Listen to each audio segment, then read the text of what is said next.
My number 5 impact offense player actually is Antoine Raymond's counterpart, Clay Thevenin. He out of Louisiana Tech is going to be a junior next year. Or a redshirt sophomore. He only played 1 year at least on the field so far. 4.8 yards per carry, 8 touchdowns, 634 yards, and he caught 33 passes too for 269 yards. I think that with better protection and on a more fundamentally sound program and another really good running back, I think we're going to be running a little more than throwing this year, and Clay Thevenin is going to be a top 5 impact player on the offense. Fair enough. I like it. I have him a little bit higher, but okay. My number 5 is going to be, as you said, Rutgers is going to be primarily focusing on running the ball. And I truly believe Isaiah Cook, the grad transfer from Delaware State, he's coming in to compete with Gus's younger brother, Hank Saliskas, for that starting center spot. Hank Saliskas sat last season, but before that, he played 2 seasons at Colorado. And don't let the fact that he's an HBCU player fool you. This man is a really good center, and he can honestly play all spots of the offensive line. Last year, he was first team All-MEAC, which is one of the HBCU conferences in the FCS. He was All-MEAC as primarily right guard, and he did spend a couple of games at right tackle, and he was an HBCU All-American as well. This was the first guy that new offensive line coach Jim Turner brought in, and Cook committed because he bought into what Jim Turner was telling him about how he envisions the offensive line room at Rutgers, and he's a veteran. This is a guy that has played a lot of snaps. He's been a starter since his sophomore season back in 2022. He did have an injury in 2024 and bounced back this year even stronger, being a first-teamer. The last 2 years, he was a third-team guy in the MEAC. This is a guy that Deshaun Jackson, former Eagles player and one of the greater wide receivers of the late 2000s, early 2010s, mid-2010s, absolutely loved as a head coach. And if you're getting love from a guy that loves catching the ball as an offensive lineman, that typically means you're in a good spot. And having that veteran presence is going to be something that's going to be very impactful for guys that are returning, such as Tyler Needham, Kobe Asamoah, who is going to be at that right guard spot as well.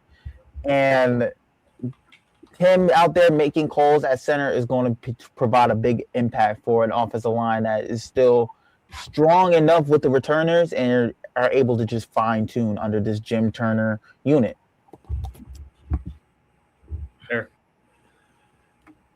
My turn to go number 5. Number 5, Tyler Needham. Our offensive line is going to be critical to our success next year. If we do not dominate in the trenches, we do not dominate at all. So I'm going to have 2 offensive linemen on this top 5, and it starts with Tyler. You know what? I am making a change, and it is I was between Kobe Asamoah and Mashoud Giwa for number 4, because Mashoud Giwa has elite size, 6'7", 310 pounds, according to him, and he actually looked like our best left tackle when he was on the field. He looked like our best left tackle. It was between him, Needham, and I think was it John Stone who got hurt after week 1? And unfortunately, Stone didn't really get to play. Needham he had his ups and downs for sure, but our exterior offensive lineman was our weakness. But Mashoud Giwa wasn't playing every snap, but when he was playing, he looked very sound out there. But I think that based on Asamoah's year, the fact that he was on the All Big Ten watch list, and he could be on that All Big Ten watch list again, based on value, I think that Giwa's position is more critical based on last year's flaws on the offensive line. But based on impact, I'm going Kobe Asamoah, number 4. I respect that. I truly can see where they can move Asamoah to guard, and there's a potential where Giwa could be that right tackle, Needham at left, because having that size, Needham, who is my number 4, as Adam also said, he's going to be the blind side blocker for Dylan Longren. And being able to pair that up alongside Mashugira is going to be something that I could see Bresciano doing. Because as you said, he did show a lot of good things in the reps that he was given last season. But more on Tyler Needham, grad guy, offensive tackle, another returner for this offensive line, another veteran presence. 0 sacks last season, joined alongside for Isaiah Cook, who had 0 sacks last season as well on high amounts of snaps. So 0 sacks against teams such as Oregon, Ohio State, teams against Illinois as well. And now he's going to most likely face the gauntlet between the schools that are going to have really good pass rushers. He's going to be playing against the starter. Or if he's going to play against USC, Indiana, who have went heavy into edge rushers in this transfer portal, Michigan as well. And that's going to be battles that I'm interested to see if Needham is able to win them. Because if Needham's able to win those, as a guy last year who had an 86% win percentage, which is something that would be eye-popping for a lot of NFL scouts, if he's able to win a lot of those battles in those games, he might mess around and become a potential second-round, third-round guy for Rutgers at offensive tackle. And that's why I have him at number 4. That would be sick. Yeah, because like I said, the tackle was just a little inconsistent last year. Well, my number 4 is Gabe's number 4 for the same reasons. Asamoah. I think him and Needham have to have a great year this year to anchor that offensive line. So 2 offensive linemen come in at 5 and 4. Guys, does Jay Patel have another year of eligibility? I could have swore that. I hope not. I hope not. I hope not. Hey, you hope not, but he's our best statistical kicker ever, so. He gets nervous. He does. He does. It does look a little ugly from 50 plus, and if you can't hit from 50 plus, you're not a kicker. Yeah, Dane Pizarro was. Yeah, it is what it is. Dane Pizarro was, brought in for long kick at the end of Minnesota. You can't do that. You can't make a guy's first career kick be to win a Big Ten game. That's just not fair. So my number 3 is, it's kind of a cheat, but I said whoever starts at quarterback. I think it's really 50-50. I wouldn't be surprised either way, and I wouldn't be disappointed with whoever is starting, because to me it's whoever has the better camp, not whoever plays worse in camp. I think whoever is our starter has won the job rather than someone else losing it. And I think that it's not going to be as quarterback heavy this year. There were games where Antoine Raymond did all of the heavy lifting, but most of the games were very dependent on Ethan. This next year, I don't think it's as big a case. So last year, our number 1 impact player was probably Ethan, but this year I think the quarterback goes from number 1 to number 3. For my number 3, I have someone that you both have mentioned a little bit earlier, Clay Thevenin, just because of how Rutgers is going to be primarily more of a run-first team this year. I can see Thevenin having a big impact. Yes, at his time at LA Tech, he was a number 1 running back, and he only had 600 yards, and he had 233 yards in the air receiving as well, 8 touchdowns on the ground.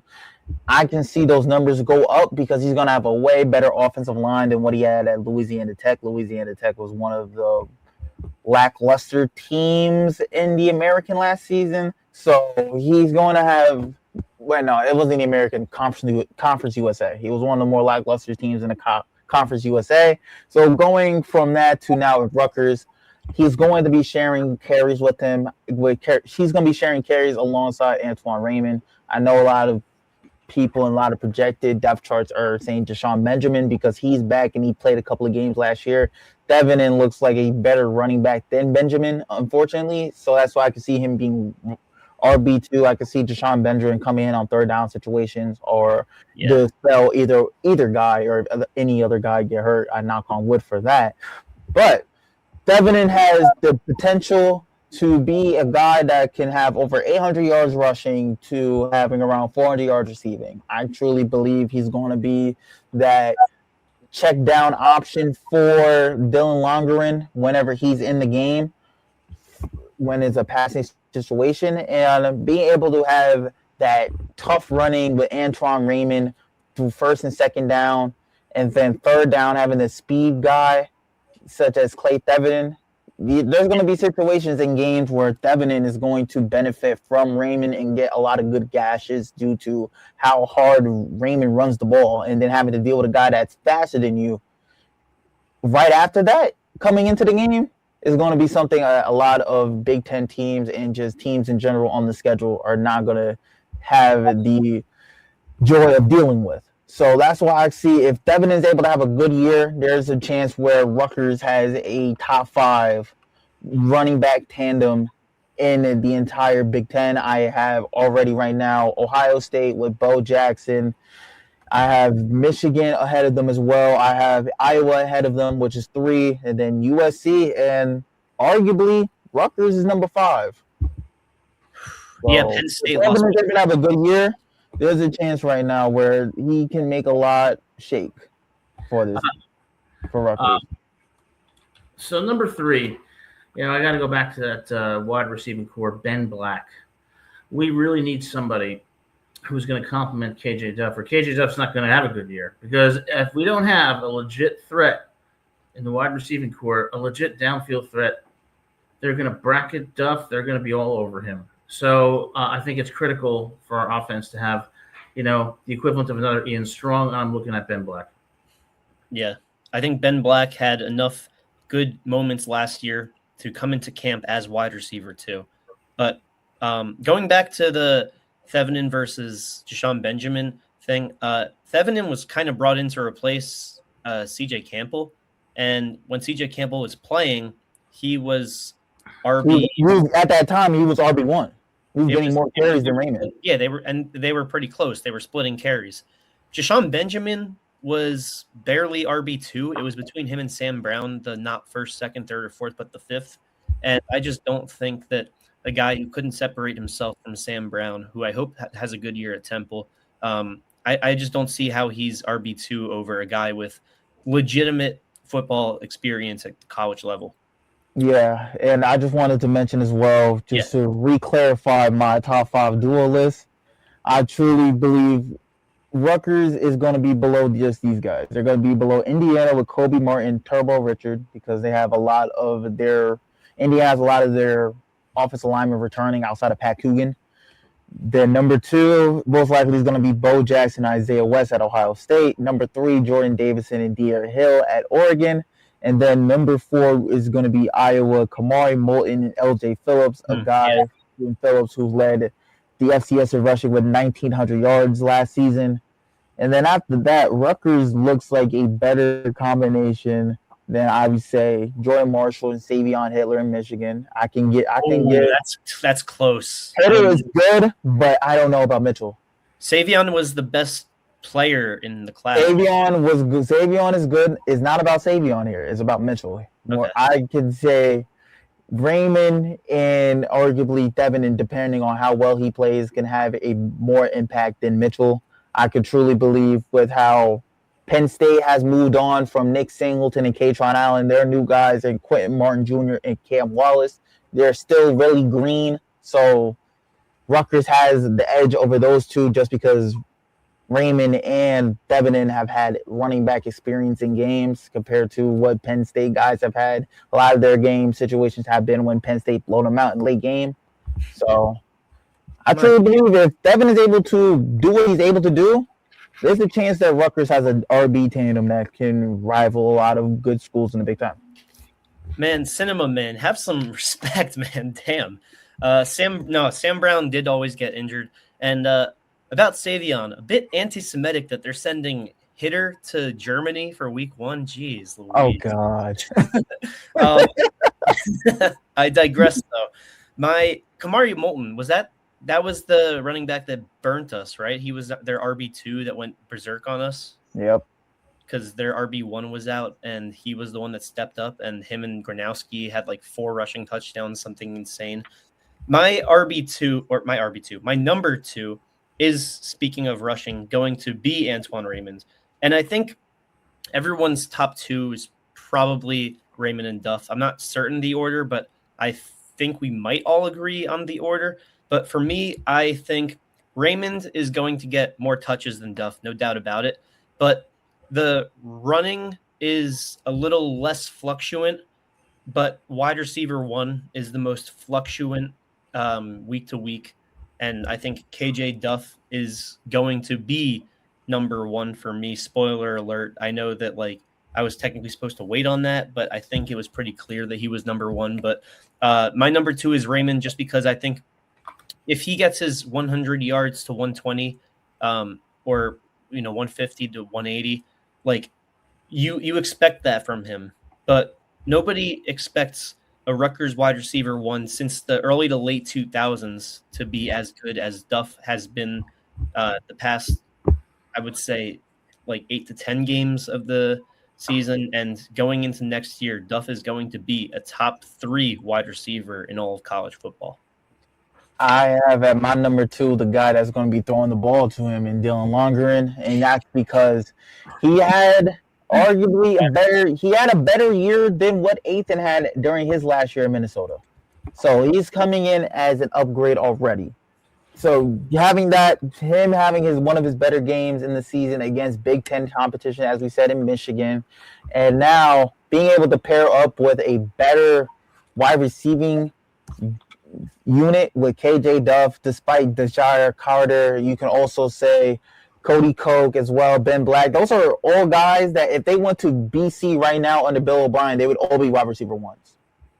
BC doesn't really have a lot of good wide receiver talent. They haven't had that since Say Flower was there.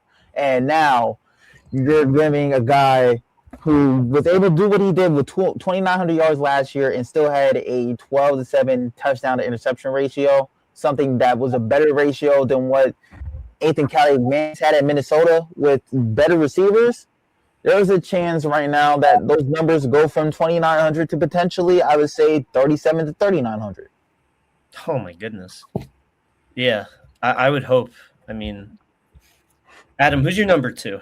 Number 2. All right, so I had a bit of a different take on this because we all know that Antoine Raymond, KJ Duff are, critical pieces of the offense. But the question is, are we going to have other players who are going to step up to really complement this offense? So number 2 for me is Jackson Gister, the 6'6", 251-pound tight end for Rutgers, entering his sophomore season. We need a tight end. We are going to have a very predictable offense. If it's just handball off to Antoine Raymond, throw it to KJ, we will get stopped by good teams. We need some people to emerge, and I'm putting him at number 2. He's got the size, and let's see what he can do. He's going to help in the run game a lot. And that's why I'm saying, once again, Rutgers could run 12 personnel if they like to, just because right now they don't have an established wide receiving core. Last year, they were able to throw three wide receivers out there because they had Ian Strong, DT Sheffield, and KJ Duff. Right now, it's KJ Duff, and then there's a dip. Look, Gister could have a good year. I'm just surprised because I thought our top 2 were all going to be the same here, and he has one career catch for 11 yards, and that was against Norfolk State. Well, it's because I know that KJ and Antoine are going to have great seasons. That's a given. What I'm looking for is in the top 5 is kind of the top 5 players that are really critical for Rutgers to have success. And so I think that we need somebody to emerge, and I think that tight end position is where that has to happen. Gotcha. Well, if it's based on that criteria, I would have 100% put Giwa in my top 5. But I already said my number 1. So my number 1 is going to be KJ Duff, primarily because right now, there's no big surprise, but he was a top 5 receiver last year in terms of yards, targets, catches, and touchdowns in a Big Ten that included Mekhi Lemon, Jacoby Lane, Denzel Boston Jr. You can also say as well Samuel from Jeremiah Smith, and KJ Duff was in the ring with all those names. Well, you could say both wide receivers at Ohio State, although Jeremiah Smith was. He had better yards than Carnell. Carnell Tate was a wide receiver. Carnell Tate was the touchdown guy, not the yards guy. In terms of a bunch of wide receiver 1 talk, KJ Duff was a top 5 receiver out of all those guys.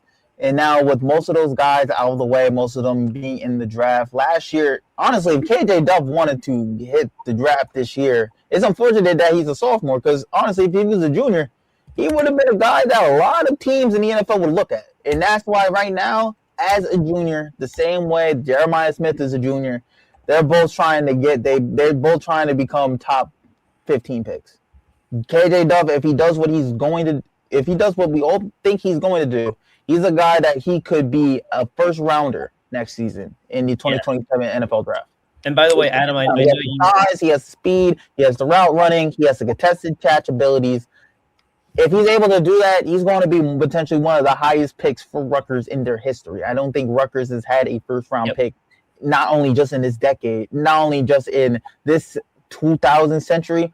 I don't think they had one since, honestly, like early 1900s. So, I have a personal challenge for KJ Duff. To answer your question, Donovan, this answers your question too, but my challenge is Anthony Davis was drafted 11th overall in 2010, and that's the earliest draft pick Rutgers has had. KJ, do you want to be the earliest draft pick in Rutgers history? You have a chance. What round was he in? Round 1, pick 11. He's not going top 10. Next year with all the wide receivers? He's going second round. Second round. He's one of the better wide receivers going into next year. I didn't see for sure top 5. I didn't see KJ Duff against Oregon. I would say around top 6 to 10. Like top 5, he's arguable, but 6 to 10 range. Yeah. Because I just know, I off the top of my head, Nick Marsh is most likely going to have a better season because him at Indiana with most likely have it with Josh Hoover at his quarterback is going to be a phenomenal year for him. You can also say as well, guys such as Jeremiah Smith, Malachi Toney, who showed what he was able to do as a freshman. So there's guys that are ahead of KJ, but KJ arguably at the end of the day is still a talent that a lot of NFL draft boards are going to have. Yeah, and to answer your question, Adam, against Oregon, 3 for 41, Ohio State, 2 for 34. So not good games, but he didn't put up a donut, and he didn't put up a 1. So fair. It's, they were his worst games of the year as they should have been, but they weren't complete donuts. Yeah.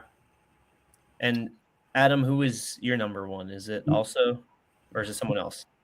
I'll tell you, my number 1, I'm trying to think about when you asked that question, my mind drifted away from football. I don't know, maybe Jennifer Connelly. Oh, okay. So here's my number 1. So last year, one of the things we talked about going into the season was C.J. Campbell was likely to be the starter, and Antoine Raymond was going to be the backup. And we talked so much about how it was critical to have depth there and how critical it was going to be for Raymond to emerge, which he did. My number 1 is Deshaun Benjamin. I think it's the same thing this year. We just can't have Antoine Raymond having the burden of, all the carries here. We need a running back that's going to complement them, just like the tight end has to, we need Ben Black to complement KJ Duff. So my top 5 is based on complementing the people we know are already going to be successful. And I think Deshaun Benjamin has shown flashes of greatness at times. I think he needs to emerge for us to have a complete offense that has depth at the running back and wide receiver positions with a strong offensive line. So everyone healthy, you think Benjamin is more likely to do that than Thevenin? I do. Well, you were right about Raymond over CJ last year, and I was wrong about that. So maybe you know a little bit about the running back room. Benjamin has the same kind of characteristics as Raymond, in my opinion. He's a tough runner, violent runner, and that's going to really put a stamp on physicality for Rutgers if we can have 2 strong running backs. You really see Rutgers going that route that, just for example, Indiana did that this year with Hemby and Kalen Black. Yeah, so exactly. You see them doing 2 power runners instead of a power guy and then a speed guy and Clay Thevenin? Yeah. I mean, I think that's what I want. I want 2 power guys because if you watched Indiana's running backs, the way they hit the hole was violent, man. They were just very difficult to stop and very difficult to take down on first contact. So if we can have that kind of combination of running back coupled with, 2 major threats at wide receiver and a tight end who can actually catch a pass and block, outside we could be formidable. I just wish that Benjamin was able to separate himself from Sam Brown last year, because Sam Brown isn't bad, but he's not someone that any program, maybe Temple has him at RB1. I don't know, but I don't think Yeah, any. he was RB1 at Temple. Yeah. He didn't go to. He didn't leave Rutgers to go be backup at Temple. Well, maybe he left because he wanted a chance to do it. But my point is that if Benjamin can't separate himself from Sam Brown, with all due respect to Sam Brown, I don't see how he takes the leap over Thevenin. Yeah. I hope I'm wrong, because, I mean, like you said, he does have similar qualities to Raymond, but I think that what Schiano was trying to do last year, which had its ups and downs for the 2.5 games that it was a thing, was have the typical power back versus third down back or all-purpose back. Right. Well, we'll see. It's going to be an exciting year. But I guess the theme that I have going into this top 5 is depth is going to be key for Rutgers to be successful, and that's what we need next year.